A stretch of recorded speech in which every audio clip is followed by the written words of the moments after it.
Libro de Romanos, capítulo 6.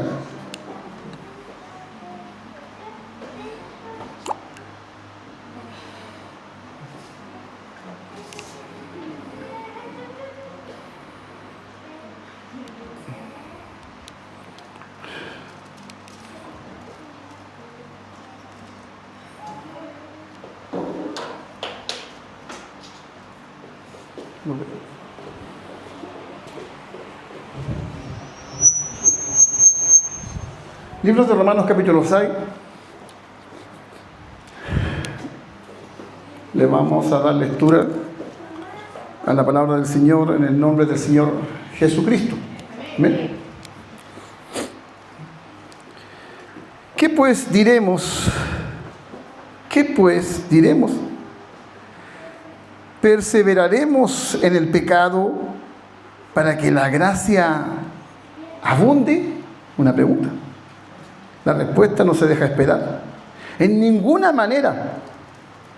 Porque lo que hemos muerto al pecado, porque los que hemos muerto, se incluye Pablo, al pecado, ¿cómo viviremos aún en él?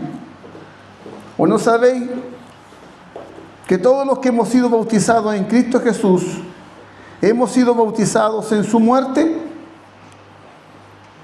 Porque somos sepultados juntamente con él para muerte por el bautismo, a fin de que como Cristo resucitó de los muertos para la gloria del Padre, así también nosotros andemos en nueva vida. Porque si fuimos plantados juntamente con él en la semejanza de su muerte, así también lo seremos en su resurrección, sabiendo esto, que nuestro viejo hombre fue crucificado juntamente con él, para que el cuerpo del pecado sea destruido, a fin de que no sirvamos más al pecado. Porque el que ha muerto ha sido justificado del pecado. El que ha muerto ha sido justificado del pecado. Y si morimos con Cristo, creemos que también viviremos con él. Sabiendo que Cristo, habiendo resucitado de los muertos, ya no muere, la muerte no se enseñorea más de él. Porque en cuanto murió, al pecado murió una vez por todas. Mas en cuanto vive, para Dios vive. Así también vosotros, versículo 11, consideraos muertos al pecado, pero vivos para Dios en Cristo Jesús, Señor nuestro. No reine o no gobierne o no se enseñoree, no gobierne pues el pecado en vuestro cuerpo mortal, de modo que lo obedezcáis en sus concupiscencias, y tampoco presentéis vuestros miembros al pecado como instrumento de iniquidad, sino presentaos vosotros mismos a Dios como vivos de entre los muertos, y vuestros miembros a Dios como instrumento de justicia.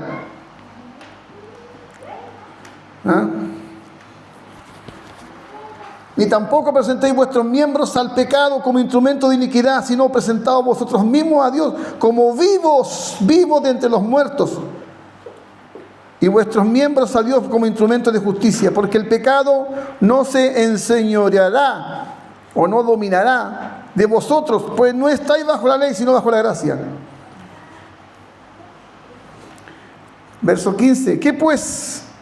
¿Pecaremos porque no estamos bajo la ley, sino bajo la gracia? En ninguna manera, no hay respuesta. ¿No sabéis que si os sometéis a alguien como esclavos para obedecerle, sois esclavos de aquel a quien obedecéis, sea del pecado para muerte, o sea de la obediencia para justicia? O sea que se le va a la muerte o le sirva a Dios. Uno te va a traer muerte y el otro te va a traer justicia. Pero gracias a Dios, que aunque erais esclavos del pecado, habéis obedecido de corazón a aquella forma de doctrina a la cual fuisteis entregados, y libertados del pecado. Y libertados del pecado viniste a ser siervos de la justicia. Hablo como humano, por vuestra humana debilidad, que así como la iniquidad, que así como para la iniquidad presentéis vuestros miembros para servir a la inmundicia y a la iniquidad, así ahora para santificación. ¿Para qué? Para santificación. Antes nuestros miembros, ¿cierto?, lo presentábamos para servir a la inmundicia y a la iniquidad. Así ahora para santificación presentéis vuestros miembros, pero para servir a la justicia. Porque cuando erais esclavos del pecado, erais libres acerca de la justicia. Pero ¿qué fruto teníais de aquellas cosas de las cuales ahora os avergonzáis? Porque el fin de ellas es la muerte.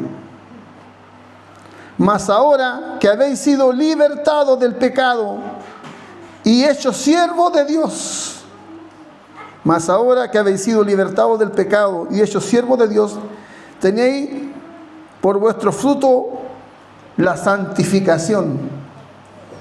¿Cuál es el fruto de ser libertado y presentar mi cuerpo para el servicio de Dios? El fruto es la santificación. Y como fin, ¿y cuál es el fin de la santificación? ¿Cuál es el objetivo de la santificación, de pasar por este proceso de refinamiento? La vida eterna. La vida eterna. Porque la paga del pecado es muerte, mas la dávida de Dios es vida eterna en Cristo Jesús, Señor nuestro. Padre, te damos gracias por esta palabra. Ayúdame, Señor, a enfocarla correctamente, a direccionarla, a estar en los pensamientos del apóstol, de lo que él quería entregar, lo que quería decir. Ruego tu participación, Espíritu Santo, plena, dirige mis pensamientos, mi corazón, y que pueda ser expuesta de una forma que todos puedan comprender. La gracia tuya esté en mis labios, y que ángeles poderosos con espadas desenvainadas estén acá, Señor, y que todo pensamiento que no sea para alabar y glorificar tu nombre, Señor, que todo pensamiento que se quiera oponer a la exposición de tu palabra sea atado y echado fuera de este lugar en el nombre del Señor Jesucristo. Todas estas cosas las pedimos para la gloria tuya, Padre. Amén y amén. Puse como título de siervos del pecado a siervos de Dios, o muertos para el pecado, ¿cierto?, a vivos para Dios. No hay medias tintas. O somos siervos del pecado o somos siervos de Dios. O estamos muertos para el pecado. Si es así, entonces estamos vivos para Dios. No hay término medio. Jesús dijo en una oportunidad: el que conmigo no es, está contra mí. Y el que está contra mí, ¿cierto?, contra mí se opone. El que conmigo no es, contra mí es, y el que conmigo no está recogiendo, está desparramando. La verdad que es así. Desde el capítulo 1 al capítulo 5, 5 capítulos, Dios habla de la culpabilidad del hombre, que Dios se ha revelado al hombre, ha mostrado una revelación y se ha revelado a través de la creación. Romanos 1:20 dice: porque las cosas invisibles de Él, lo que no se puede ver de Él, su eterno poder y deidad, su divinidad, se ve claramente visible desde la creación del mundo, siendo entendidas por medio de las cosas hechas, de modo que el hombre no tiene excusa. O sea, que Dios al hombre le ha revelado, le ha dado muestras de revelación, las ha dado. El hombre debiera atender y escuchar que existe un Dios. A lo más que pueden decir la gente, dicen: qué perfecta es la naturaleza, qué maravillosa es la naturaleza, qué sabia es la naturaleza, dice la gente, ¿cierto? Pero como si las cosas se hicieran solo. Esa naturaleza que tiene leyes la hizo Dios. Dios le dio leyes. Efectos, las cosas no se hacen solas. Siempre tiene que haber alguien que las haga. El razonamiento me dice que es así. Esta copa no apareció de la nada, por naturalidad. Alguien la hizo, alguien la diseñó. Bien, hay efectos, dicen Romanos, por no conocer a Dios. En el versículo 28 y 32 del mismo capítulo 1, cuando empieza, que como la gente no aprobó tener en cuenta a Dios, se negó a creer en Dios, se negó a creer, Dios le entregó una mente reprobada para hacer las cosas que no convienen. Es decir, entre más nos alejamos de Dios, vamos a tener una mente más podrida, más reprobada. ¿Ya? Como si Dios fuera el sol y el pecado fuera el hielo. Si nos acercamos más a Dios, el hielo se va a ir derritiendo. Si nos alejamos del sol, lo vamos a ir congelando más. Y ahí dice, y da una lista de cosas que en el mundo los ven ya como anecdóticos, como costumbres culturales simpáticas, y nombra una mente reprobada para hacer cosas que no convienen. Nombra la fornicación, la perversidad, la avaricia. ¿Qué es lo que es la avaricia? Quiero todo para mí. ¿Has visto esa gente que va a una fiesta, a un casamiento, cosas pequeñas, y lleva una bolsita y empieza a sacar cosas, no conforme con lo que ya le están dando, sino que está sacando cosas para llevar más para la casa, para comer más? Eso se llama avaricia. Parece un chiste, pero créanme que eso se llama, es un principio de angurriento, dice el mundo. Eso es avaricia. ¿Sí? Detractores, gente que nunca está de acuerdo, aborrecedor de los Dios, injuriosos, soberbios, altivos, inventores de males, desobedientes a los padres. El otro día veía un video de una niña norteamericana de 16 años que esperó a su mamá que llegara porque la tenía chata, porque no la dejaba salir y cosas, y escondió un puñal y mató a su mamá.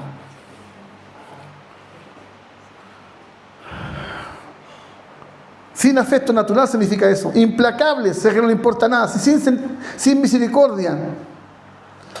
Aún sabiendo que Dios detesta estos pecados, y les da sentencia de muerte, igual siguen practicándolo, hasta lo disfrutan. El capítulo 2 dice, con la dureza de corazón, no arrepentido, sin embargo, atesoras ira para el día de la ira. Es decir, mucha gente hace males y nunca les pasa nada. Parece que Dios estuviera ciego, sordo. No es así. Están acumulando para sí mismos un día la ira de Dios, que la van a ver. En el día en que Dios pagará a cada uno conforme a sus obras. Capítulos 2 y 3 dice que todos los hombres están bajo condenación, los gentiles, los judíos. Y el capítulo 4 habla que Dios ideó un sistema. No hay ninguno bueno, Dios a todos los tiene destituidos de su gloria. Como creador, como el dueño de este mundo y dueño de nuestras almas. Usted sabe que el dueño de algo tiene derecho a hacer lo que quiera con lo que es propio. La gente dice, en mi vida yo hago lo que quiero. Está equivocado. Fuiste creado por Dios, fuiste diseñado por Dios. Dios tiene derechos intelectuales sobre tu vida. Autor intelectual y autor material de nosotros, nos creó, nos diseñó. Mías son las almas, dice. Así que Dios ha dado su veredicto y dice, no hay ninguno bueno, todos se han desviado. El capítulo 4 dice, pero además que Dios ideó un sistema de justicia de cómo salvar al hombre. Se le ocurrió una fórmula de cómo salvarlo. Entonces Dios no solamente ocupa el papel de juez para decir esto es bueno, esto es malo. ¿Quién dice que algo es bueno o es malo? La sociedad dice que los valores los construye la sociedad. Que no hay valores absolutos. Que no existen los valores absolutos. Que cada persona vive a su manera. Y si para alguno algo es bueno, así será. Y si para el otro eso es malo, así será. Pero no hay una ley superior o un valor absoluto. No hay una verdad absoluta. Pero la Biblia dice que Dios es absoluto y la verdad son absolutas. La mentira va a ser pecado. El asesinato es un pecado. La burla es un pecado. La codicia es un pecado. La envidia es un pecado. Y el pecado para Dios no es ningún chiste ni ninguna costumbre. Así que Él, como juez, ya decretó una condena sobre el pecado. Pero también Dios ideó, el mismo Dios que condena al hombre, también ahora muestra otro aspecto. Condena al hombre porque además de eso, para remate, Dios sacó una ley. O sea, ya el hombre es pecador porque tiene una conciencia que lo acusa. Hay una revelación y no quiere entender, pero para más encima, para condenarlo más, Dios saca una ley. La ley de Dios Santa. Así que para condenarle a usted se necesita una ley, ¿cierto? ¿Sí? Estamos claritos, ¿cierto? Dios puso una ley, dice, estos son mis mandamientos.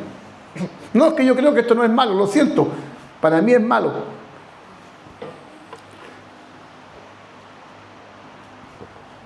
Un Dios santo. Menos mal que Dios no solamente es un Dios juez y un Dios santo, sino también tiene otros atributos, y unos atributos que Él va a lucir a través de esta justicia, de esta severidad, va a lucir otro atributo. Hasta aquí vemos un Dios implacable que nos va a condenar y que estamos a punto de echarlo al infierno, pero a través de esa justicia, de esa severidad, Él saca otro atributo que es el amor. Y ahí Él idea un plan de cómo salvar al hombre. Lo que estaba pasando aquí en la película, estaban pensando cómo salvarle la vida a este joven. Y en ese plan, por supuesto, el Padre dice, yo dije que sin derramamiento de sangre no hay remisión de pecados, nadie se puede librar. Así que alguien tiene que derramar la sangre, pero no puede ser cualquier sangre. Tiene que ser una sangre con un ADN sin pecado. Y por supuesto la suerte cayó en Jesucristo, su Hijo, la Trinidad.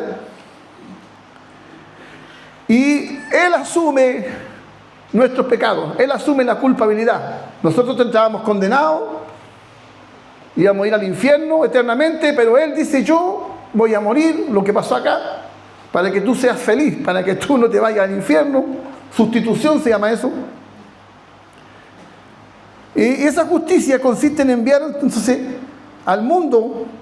Romanos 5:12 también dice que así como el pecado entró al mundo por la culpa de un hombre, y esto afectó a todos, para que vean que Dios es justo, por un hombre todos quedaron, se traspasó el pecado, pero para que vean que Dios es justo también, por la virtud de un hombre, por la desobediencia de un hombre, dice, todos cayeron en transgresión, pero por la obediencia de uno, todos pueden ser salvos.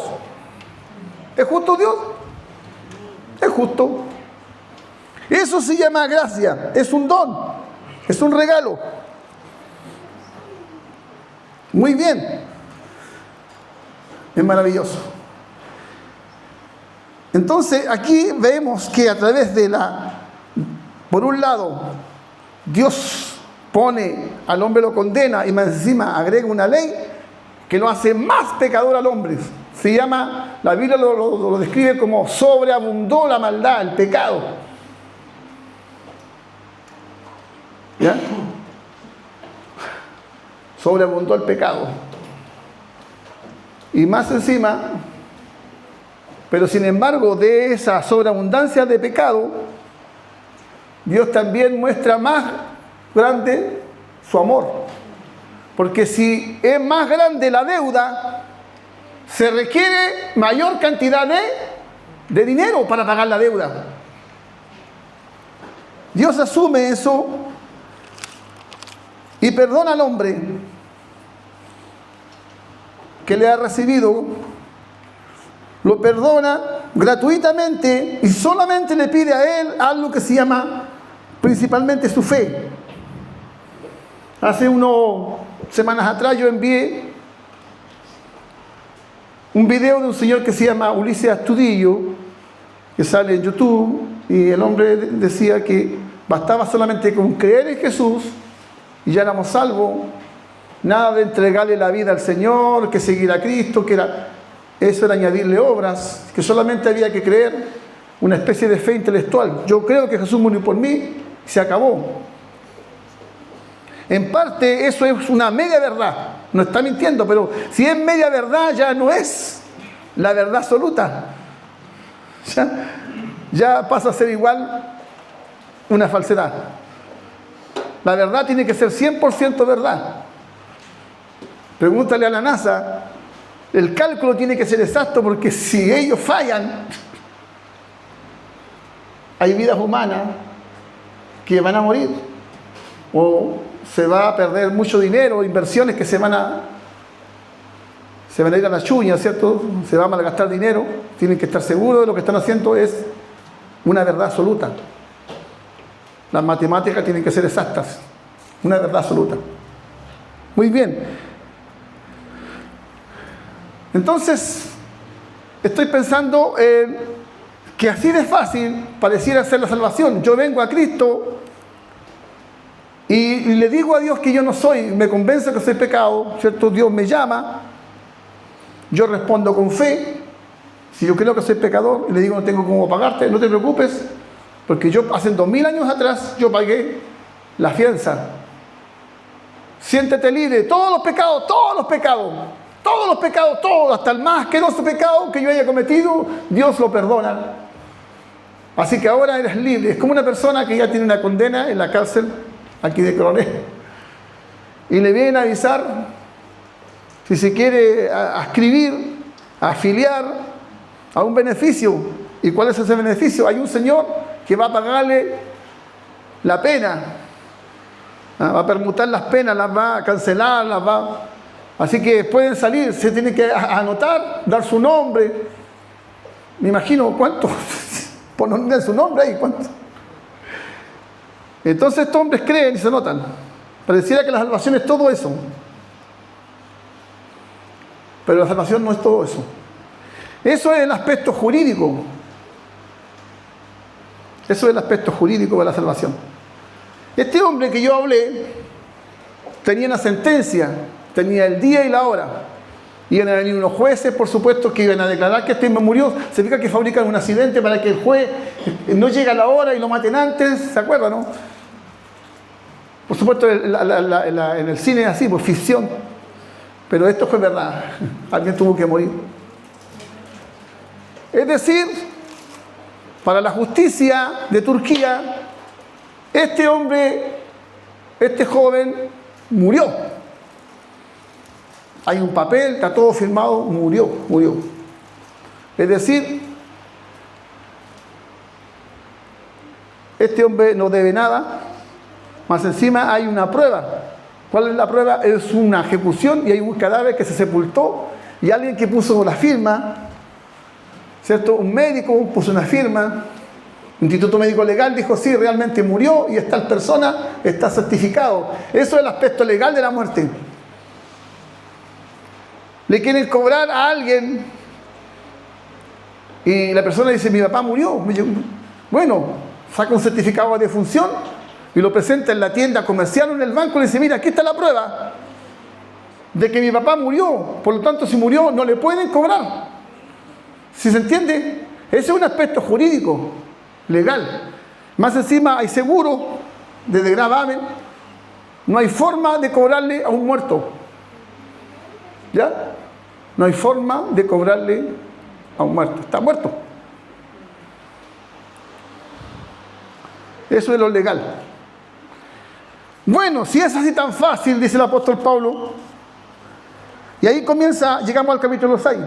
Si fue tan fácil que yo pequé, abundó el pecado y hubo mucho pecado, pero el Señor vino y me perdonó gratuitamente porque Él asumió. Me voy a aprovechar de esta condición de seguir pecando, como total ya sé que la cura es fácil. Yo peco y Dios tiene que perdonarme. Yo peco más y Dios tendrá que volverme a perdonar. ¿Se trata de eso la salvación? Se trata de que porque Dios me perdonó gratuitamente, yo me voy a aprovechar de esta condición.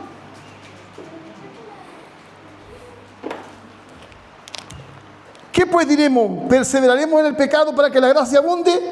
En ninguna manera. En ninguna manera, dice Pablo. Y ahí comienza a dar, ese es el aspecto jurídico. No es algo meramente jurídico y teórico. Ya, listo, Cristo te salvó, como dice esta señora Astudillo. Nada de entregarle la vida a Jesús, nada de congregarse, nada de que tengo que hacer. No, no, no. Ya tú eres salvo. Eres salvo. Te mienten cuando te dicen que tienes que ser discípulo, que seguir a Jesús, que negarse a sí mismo. Te están mintiendo. Dice, solamente tienes que creer como si fuera algo intelectual. Una fe intelectual. Meterme algo en la cabeza y se acabó. ¿Es tan así? Si no, dice, le pongo yo, sino también algo que involucra una parte práctica. Es decir, mi salvación tiene dos partes. Tiene una parte práctica en la cual yo creo y acepto, pero tiene una parte práctica. Y se lo voy a explicar de esta forma. Ahora cambiamos, sigamos con la misma imagen judicial. Un hombre se le perdona sus pecados, sale ese día en la mañana, respira, mira al coronel, y le pagaron, le contrataron el abogado, le pagaron todo. Y tiene dos alternativas. La primera es volver a delinquir, volver a robar, como lo hace el 70% de las personas que le dan, inclusive, le dan libertad condicional. Está probado, como el 70% reincide, vuelve a hacer lo mismo, vuelve a robar. La cárcel no hizo ningún efecto en ellos. Vuelven. El señor Fantuzzi sabe bien de eso, porque hacía las ollas Fantuzzi, contrataba un buen número de presos y decía que un 90% se rehabilitaban, pero un 10% reincidía. Claro, dándole trabajo.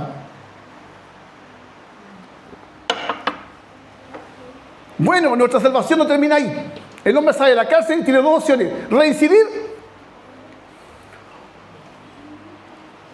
o simplemente aprender un oficio, reinsertarse socialmente, ¿cierto? Reinsertarse como persona en la sociedad. Pero para eso va a requerir ayuda. Lo primero que va a requerir ese hombre que salió libre, en este caso del pecado, de la cárcel del pecado, va a necesitar ayuda.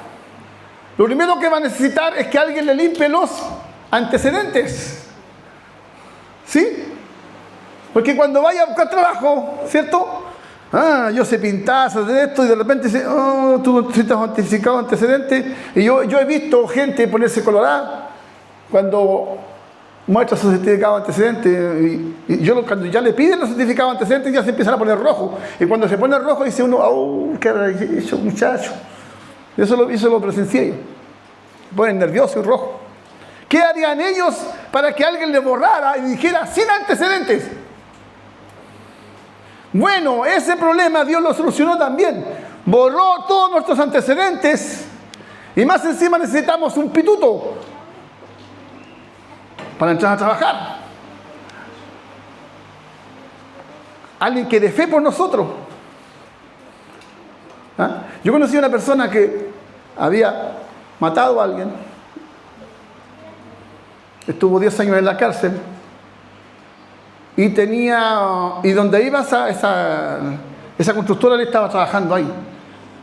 Siempre está trabajando ahí, yo siempre lo veía. Entonces, nos falta la gente que me comenta, y porque eso se sabe, y él era como así, bien, ¿cómo se dice?, temperamental, y cholo, como se dice, era bien guapo.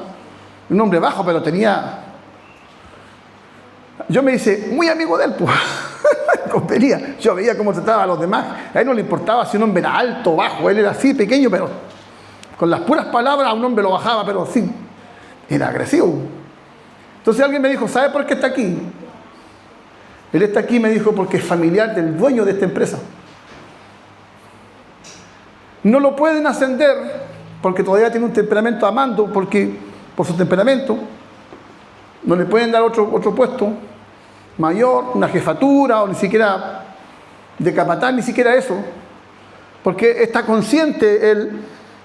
De hecho, el dueño quería darle una jefatura y los ingenieros y todos se reunieron y le dijeron, no, jefe, porque él tiene su temperamento y más bien que sabe que familiar suyo va a tratar mal a la gente, así que no lo consideramos.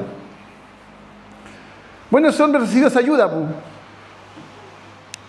Hicieron pasar como que no tenía antecedentes, lo metían en un trabajo y lo ponían en trato donde él podía ganar buena plata. Lo ayudaron. Nosotros, el Señor nos saca de la cárcel y nos da un tutor, alguien que nos va a introducir a la sociedad del reino. Yo me acuerdo cuando daba la serie de Tony Vareta, en los años 80, un detective, no sé si alguno vio Vareta.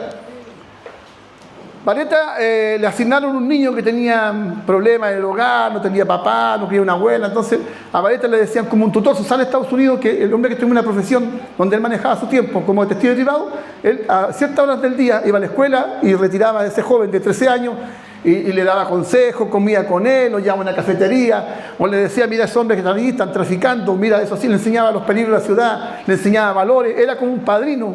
Y después lo iba a dejar a la casa. Todos los días él le daba una lección de vida. Se llamaban tutores, para que ese niño que estaba en un riesgo social no se metía en la droga, no se metía en la delincuencia, alguien que lo estuviera cuidando, una especie de tutor. Se usaba en Estados Unidos, me acuerdo de la serie Vareta, que tenía un joven que lo... Nosotros tenemos un tutor que se llama el Espíritu Santo.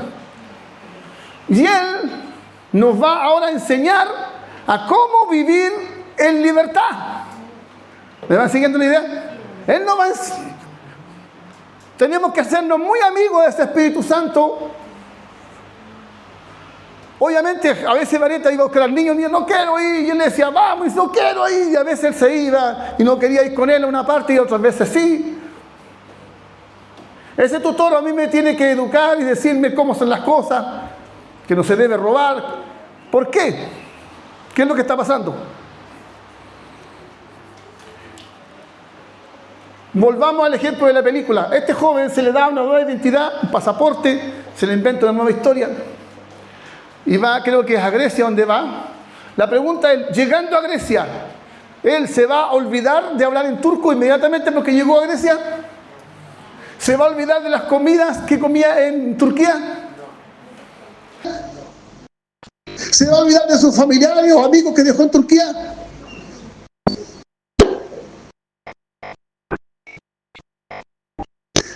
¿Va a aprender al tiro el idioma, a hablar cómo se habla el idioma?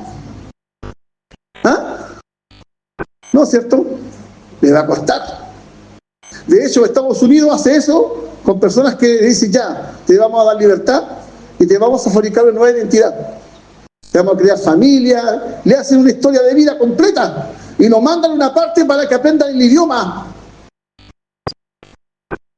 O sea que cualquiera que lo ve en la calle, ahí tenemos un hombre que aquí huyó por derechos humanos, Tosconi, creo que se fue a Estados Unidos, ¿cierto? Ya le cambiaron el nombre y le dieron otra identidad, qué sé yo. Obviamente que este hombre va a ese país y tendrá que, le tomará años a aprender a hablar en griego, tomar el acento de ellos y acostumbrarse a las nuevas comidas y a la nueva cultura y a la misma forma de vivir. Eso, queridos amigos, se llama santificación o se llama regeneración. Es decir, Dios me liberta, pero por el hecho de que Dios me libertó y me hizo libre, no se me quitan las ganas de pecar, no se me quitan las ganas de odiar, de mentir, de maldecir, de fornicar, de codiciar a la mujer extraña, de robar, de fumar. No se me quitan, siempre está latente el impulso, porque yo viví años en el mundo. Viví años en ese país, ¿me entiende, no?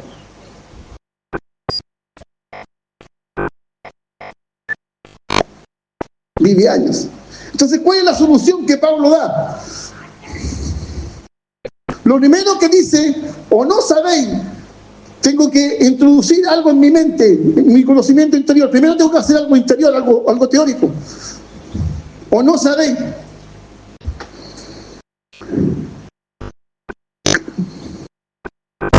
O no sabéis que todos los que hemos sido bautizados en Jesús, hemos sido bautizados en su muerte, porque somos sepultados juntamente con Él para la muerte por el bautismo, a fin de que como Cristo resucitó. Mira, escucha, esto es muy simple.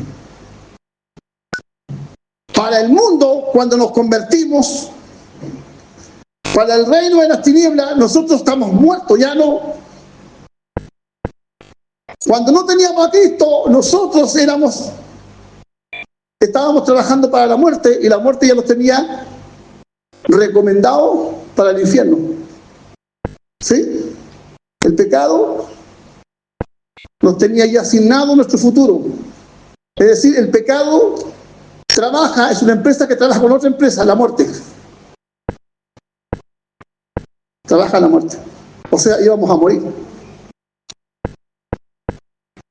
Es decir, este hombre sale de Turquía, pero sale de Turquía de una forma extraña. A este hombre lo hacen morir judicialmente, pero en la práctica murió. No. Judicialmente yo estoy decretado muerto para el mundo. Es decir, no hay condenación para mí. El diablo no me puede acusar. Tengo un tutor, tengo el Espíritu Santo. Hay medios de gracia, hay iglesia, hay profetas, hay pastores, hay medios para que yo aprenda a vivir en este reino. Pero yo sigo teniendo impulsos para pecar. Es decir, la santificación, así como, mira, hay gringos que han venido aquí después de 30 años y todavía hablan así como, hola, buenas tardes, qué bueno que estés aquí. Y todavía se les nota que no son nacidos aquí, que no son nativos, que vinieron de otros países. ¿Ya? Estoy usando esta metáfora, darnos cuenta, ¿por qué nos cuesta convertirnos? ¿Por qué? Porque ahora el Señor tiene que salvarnos de nosotros mismos. ¿Por qué Dios no tomó a Israel y lo sacó de Egipto? Fue fácil. Teóricamente ellos no hicieron nada. El que hizo algo fue Moisés. Se enfrentó a la muerte. Se enfrentó a Faraón, le pudo haber costado la vida. Abrió el Mar Rojo, lo hizo todo Moisés. Todo lo hizo Moisés. Pero cuando llegaron aquí al desierto, Dios no los lleva a la tierra prometida, sino que los hace pasar por un desierto. ¿Para qué? Para borrar todos los ídolos que tenían en Egipto, las costumbres. ¿Se acuerdan que murmuraban cuando decían mejor hubiéramos quedado en Egipto? Mejor echaban de menos la zanahoria, la cebolla, cosas tan simples las echaban de menos. ¿Sí? Alguien me dijo, yo escucho un predicador en la tele, yo no tengo Facebook, pero de repente escucho un predicador y se predica muy bien. Y de repente alguien me dijo, sí, pero este hermano trabaja cerca de mi sector y fuera de su trabajo es bueno para los chistes de doble sentido.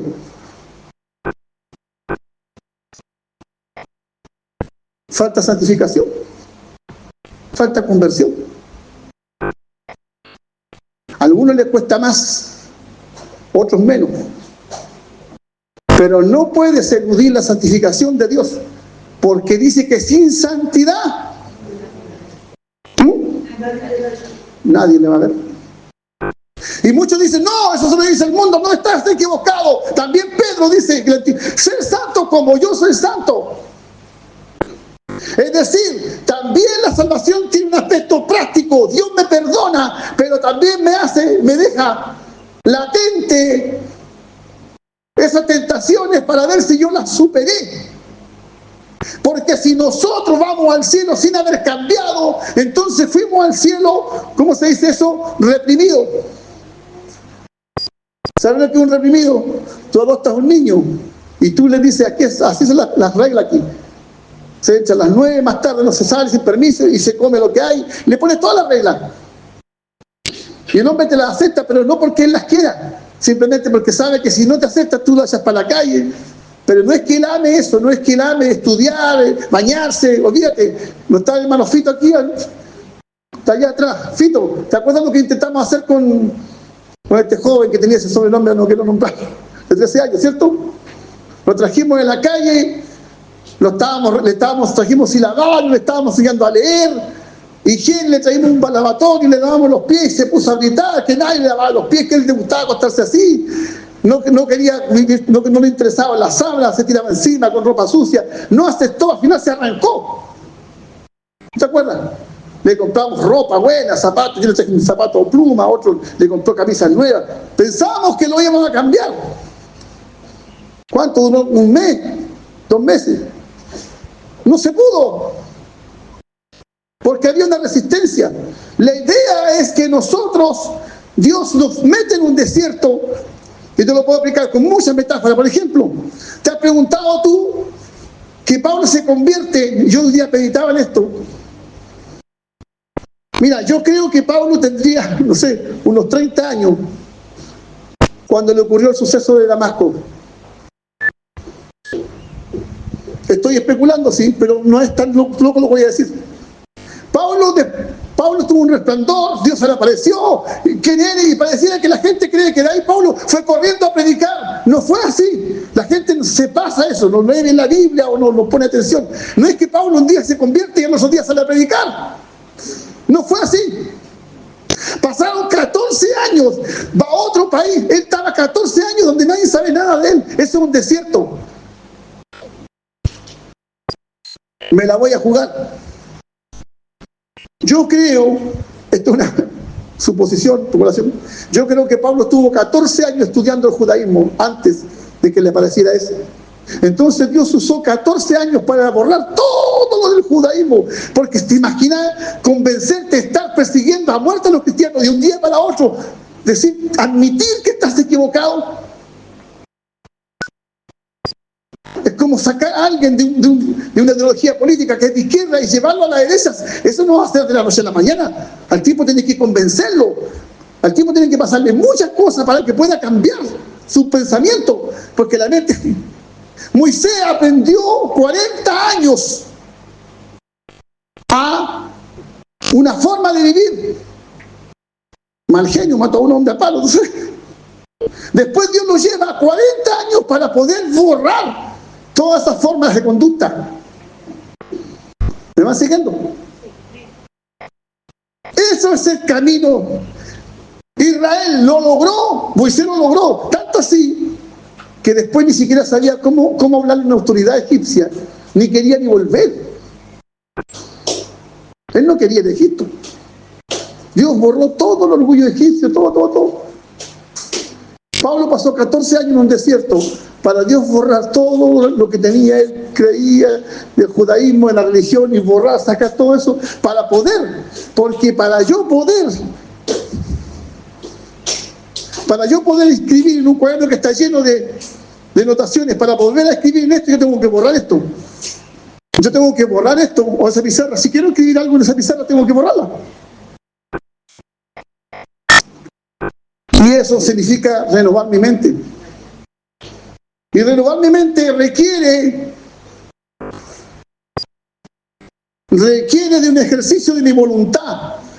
En la santificación yo participo, es un conocimiento interior. 3. Lo que debo considerar es evaluar yo hacer. ¿Por qué? ¿Por qué no dice lo del bautismo de los muertos? Porque a este muchacho, ¿cierto?, que va a Grecia, a él no se le ocurriría, sería muy torpe, que se le ocurriera volver a Turquía. ¿Sí? Puede que en Grecia encuentre gente, ¿cierto? Y le diga, oye, tú tienes un acento como turco. No, es que una vez trabajé en Turquía y por eso me queda el acento. Por ningún motivo él admitir que tuvo una identidad pasada. Porque si él admite, o si él viaja a Turquía, lo podrían apresar y sí hacer cumplir la ley, ¿o no? ¿Se entiende lo que estoy diciendo? Por ningún motivo. Entonces esto es lo que dice Pablo. ¿Cómo nosotros, si fuimos librados del viejo hombre, de la esclavitud del pecado,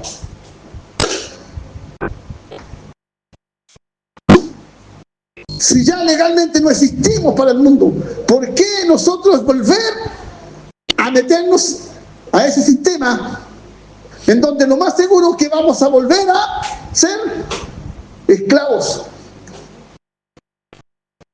No, un cristiano no puede volver a echar ni a esclavizarse nuevamente por los pecados. Si realmente se lo hace, dice el calvinismo, es porque nunca tuvo una fe genuina, porque nunca conoció a Dios, porque nunca. El cristiano que realmente es salvo siempre persevera, porque la perseverancia y la santidad se la pone Dios.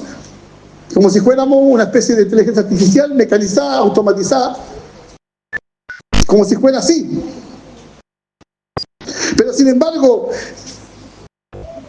en Romanos 6:12 dice, no reine pues el pecado en vuestro cuerpo mortal, de modo que no obedezcáis en su... Es decir, ¿qué es lo que reina? Que no sea nuevamente tú, tu Señor. No vuelvas a robar porque vas a volver a la cárcel y vas a volver a la misma esclavitud con la misma gente, a aprender las mismas fechorías de las cuales un día saliste de ahí. ¿Lo entendió? No reina el pecado. Si Pablo dice que no reina el pecado, para que no obedezcamos, si Pablo nos solta eso es porque existe la posibilidad de que un creyente retroceda. De hecho Hebreo dice, porque no somos de los que retroceden, sino de los que avanzamos para preservación del alma. Hebreos, creo que 10:39 por ahí dice: yo creo que hace este hombre tiene que olvidarse que una vez fue turco, tiene que olvidarse de todo lo que lo conecta con Turquía y con ese país, porque si él vuelve o lo molestan o alguien lo captura, está muerto. De los nazis que mataron a los judíos, muchos escaparon en diferentes países. Uno de los generales escapó para Argentina y se fue a vivir por la Pampa, hizo su casa, todo, empezó a prosperar. Pero este hombre, de alguna u otra forma, no aprendió bien el acento argentino, se delató que era alemán, capaz habló en alemán, más encima tal vez lo acusó también su físico y tantas cosas más. De alguna forma la gente se enteró de que él había estado, quién había sido. Tal vez aquí cambió su nombre, se puso otro nombre, pero de alguna forma este hombre no fue muy prudente, se dejó entrever, y hay una policía secreta que tiene Israel.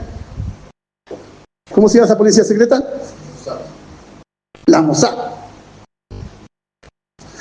La Mossad está por todo el mundo, filtrada. Mossad supo que había un alemán que había hecho daño a su pueblo, de que él era alemán, que era un argentino camuflado nomás, y que había una condena, pero como Alemania no existía, vinieron y por mar hicieron una operación sin consultar al gobierno, porque el gobierno era socialista y se apoyaba. Tomaron a este hombre, lo sacaron de la casa, lo amarraron, le pusieron, se lo llevaron en un barco, ni se enteró el gobierno de Argentina y allá lo sentenciaron. No sé si lo metieron preso o lo ejecutaron. Se lo sacaron. ¿Me entiendes? Yo sé que el ejemplo es fuerte. El diablo anda pendiente de nosotros, de volvernos a llevar a la cárcel. ¿Cómo yo sé volvernos a llevar a la condenación? Por eso Pablo dice, no reine. Entonces yo tengo que asimilar que no me conviene volver a mi antigua vida.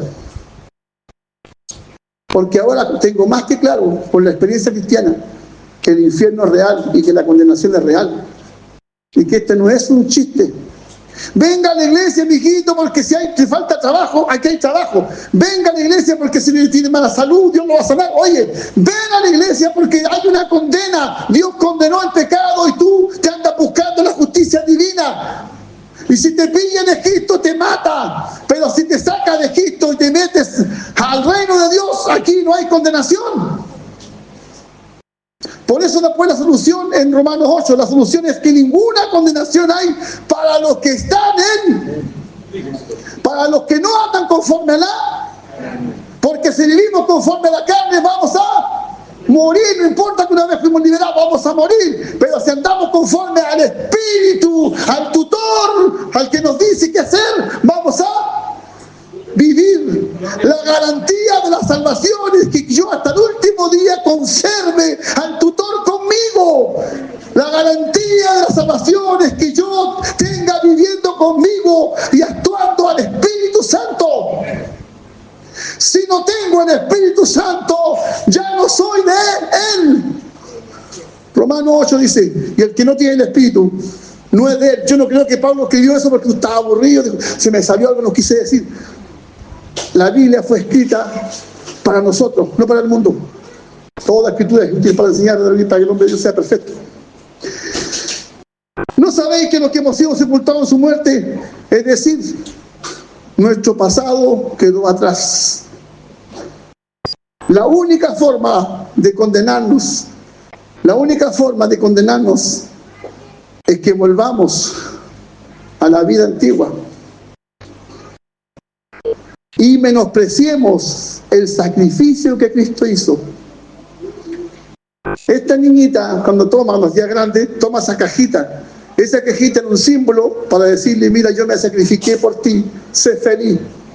Que valga la pena de que yo haya dado mi vida por ti, niña. ¿Me entiende?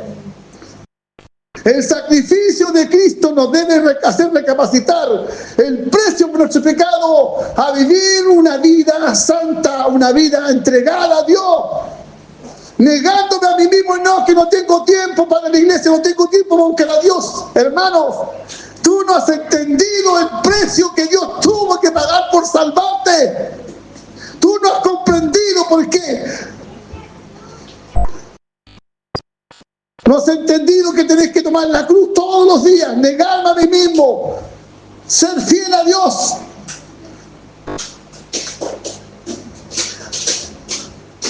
De la santificación viene el último escalón de la salvación. ¿Y cuál es el último escalón, Pablo Vivero? La glorificación. ¿Cierto? La gloria, al final cuando nos vamos con él, gloria. Dios me llama, yo respondo con fe, me arrepiento, me santifico o regenero y después salto a la gloria. El último proceso que pasó José antes de saltar a la gloria, estoy hablando de forma metafórica, fue la cárcel. La aflicción. Por eso Dios nos aflige, nos manda pruebas, nos manda desierto, nos manda trato para buscar nuestra santificación. Santificación, buscar sacarnos el pecado. ¿Qué hace usted cuando una olla está negra ya con grasa? Le echa a hervir. ¿Sí? Y le pone agua caliente y le echan los líquidos para que salga el mugre. ¿Saben lo que es el sufrimiento? Sufrimiento para sacarnos la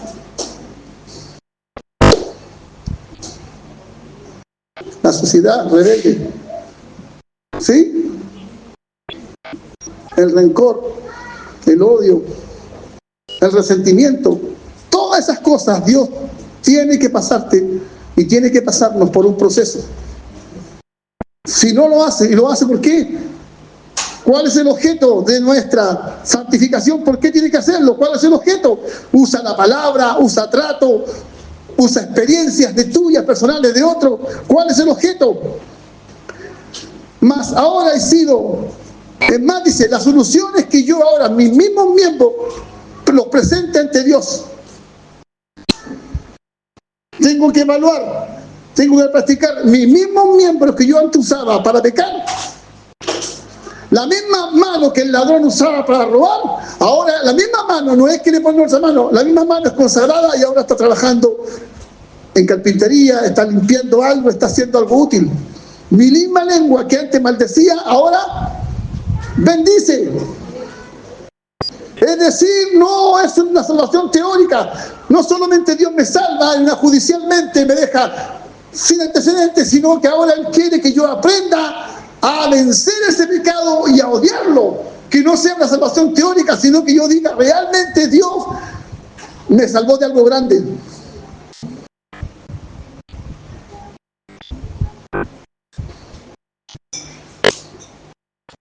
He visto mamá antigua que tomaba la mano y le decía, mira, si me robáis, y le acercaban la mano al fuego. A veces hay experiencias traumáticas en nuestra vida que Dios tiene que hacer para que cambiemos. Para nuestra santificación, traumática. ¿Qué tiene que pasar? La muerte de un hijo, la pérdida de un trabajo, no sé, tanto. Para buscar nuestra santificación, para buscar que realmente tomemos en serio a Dios. Mas ahora habéis sido libertados del pecado y hechos siervos de Dios. Tenéis por vuestro fruto, ¿cuál es el hecho de ser libertados del pecado y hechos siervos de Dios? Tenéis por vuestro fruto la santificación. La santificación es un fruto, un resultado. Y como fin, la vida eterna, porque la paga del pecado es muerte, más la dádiva de Dios en Cristo Jesús. Mas la dádiva de Dios es vida eterna en Cristo Jesús, Señor nuestro. Esto lo decimos mucho en la calle cuando se predica, pero realmente fue escrita primeramente, primordialmente para la iglesia. Lo que Pablo quiere decir, finalmente, si terminas trabajando para el pecado, vas a ser reclutado por él, vas a ser siervo de él, y más encima te espera la muerte. Pero, si te presentas ante Dios y le dices, aquí están mis manos, aquí está mi boca, aquí están mis ojos, aquí está mi vida, Señor, me niego a mí mismo y te quiero servir, quiero ser instrumento de la justicia, bueno, el resultado va a ser vida eterna. Así que la salvación no es un aspecto solo jurídico, es un aspecto práctico. No solamente Dios me libra y paga mi pecado por haber mentido, sino que también me quita y me va limpiando de esa mentira a través de la experiencia diaria. ¿Sí? ¿Me entienden, no? Me va corrigiendo el pecado. No es solamente que me perdonó, sino que ahora me enseña a cómo no hacerlo. ¿Sí? Esa es la... Porque si no, seríamos puros teóricos. Me salvó al cielo, me salvó al cielo. No, Dios nos hace vivir esa experiencia para ver si realmente valoramos. Valoramos los procesos, valoramos los mensajes, porque Dios principalmente usa la palabra. Santifícalo en la verdad, tu palabra es verdad. Dios nos sacó de un sistema. No volvamos a ese sistema porque vamos a morir. El pecado gravísimo trae condenación. El pecado es cerrar en el blanco. ¿Qué es cerrar en el blanco? Es buscar mi propia felicidad sin Dios. El pecado me hace esclavo. El pecado me da una jubilación. ¿Cuál es? La muerte eterna. Como creyente ya no estoy bajo su señorío, así que yo no debo prestarle mis miembros al pecado, porque Él me puede volver a tomar y reinar en mi vida. No basta que el Señor me salve legalmente, también debe salvarme en forma práctica, a darme conocimiento de lo que es grave, de lo que es malo, y también enseñarme a vencerlo. Tengo que aprender a vencer el pecado para que yo no termine obedeciéndolo. La salvación tiene un aspecto práctico y ese aspecto es la santificación. Yo debo practicar la santidad, yo debo vivir la santidad y reflejar esa santidad, porque sin santidad nadie le verá. Y esa santidad cuenta con mi participación. No es una cuestión como dicen ellos, no, que tú buscaste a Dios, no, porque tú buscaste la santidad, porque Dios te puso eso, porque Dios pone el querer como el hacer, dicen ellos. No es que tú quisieras santificarte. No tiene el deseo. Tengo que estar dando harta, entre paréntesis, porque hoy día veo mucho calvinismo, hasta pastores pentecostales hablando de esta idea de que poco menos somos una máquina programada para servir a Dios y que la salvación depende solamente de Dios. No hay nada que diga, ocupados en vuestra salvación con temor y temblor. Bien. Si Dios me santifica, se simboliza en las vestiduras. Estoy terminando. Una de las quejas que Dios tiene con una de las iglesias es que tiene sus vestiduras sucias. Y le dice que tiene que limpiarlas.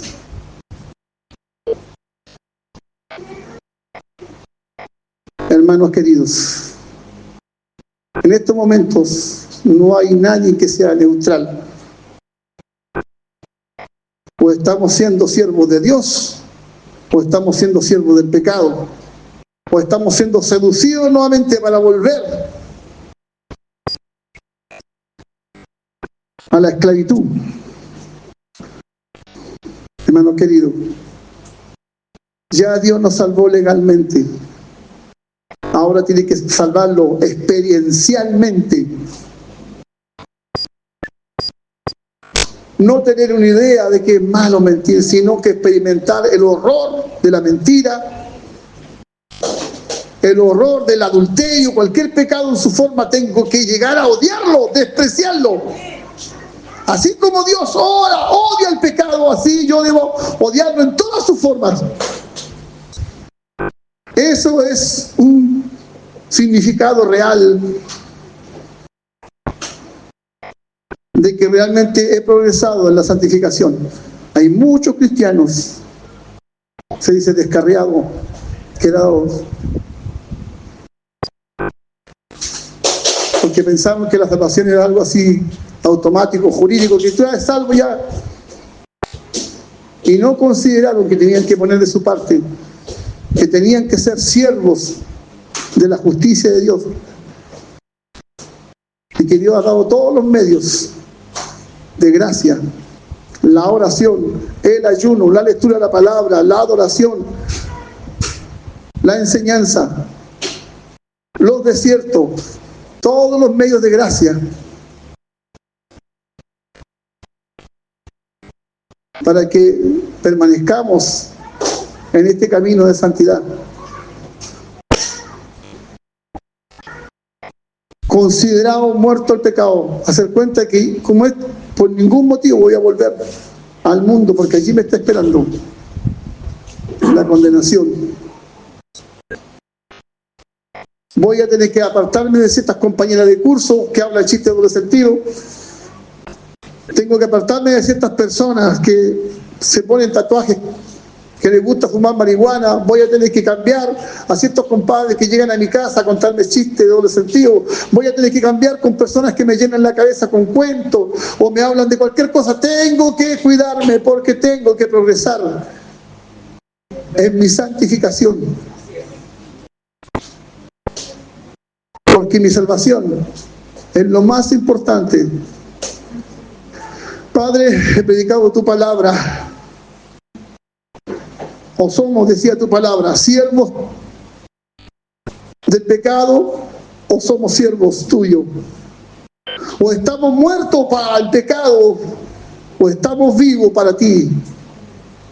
No hay término medio, no hay tinta, no hay medias tintas, no hay tú. No aceptas término medio. Señor, solo tú puedes revelar en nuestro corazón el tutor que tú dejaste. El tutor es el Espíritu Santo. Y ahora examinar nuestro corazón, no examinar el corazón del hermano, examinar el corazón tuyo, el mío. Cada uno tiene el Espíritu Santo. Y no es Espíritu Santo no es para examinar al otro, sino para examinarte a ti mismo. Si estoy progresando, si soy mejor que cuando llegué al Evangelio, si he realmente cambiado, si he dejado viejos hábitos, o todavía estoy volviendo, si estoy caminando hacia atrás o si estoy caminando hacia adelante, si estoy avanzando en la santificación o estoy retrocediendo. Hay una evidencia, porque el mismo Espíritu Santo nos da testimonio en nuestros corazones si estamos agradándote o te estamos desagradándote. Señor, obra tú a través de esta palabra que hoy día he expuesto. No queremos volver atrás. No queremos volver, Señor. Nuestro viejo hombre ya fue condenado. No queremos volver a resucitarlo. Queremos vivir en este reino, bajo esta dispensación y bajo la cultura del reino. Y la cultura del reino es la santidad. Y la santidad es apartarse de todo pecado, uno de los significados. Gracias, Padre, por esta palabra. En el nombre de Jesús. Amén y amén.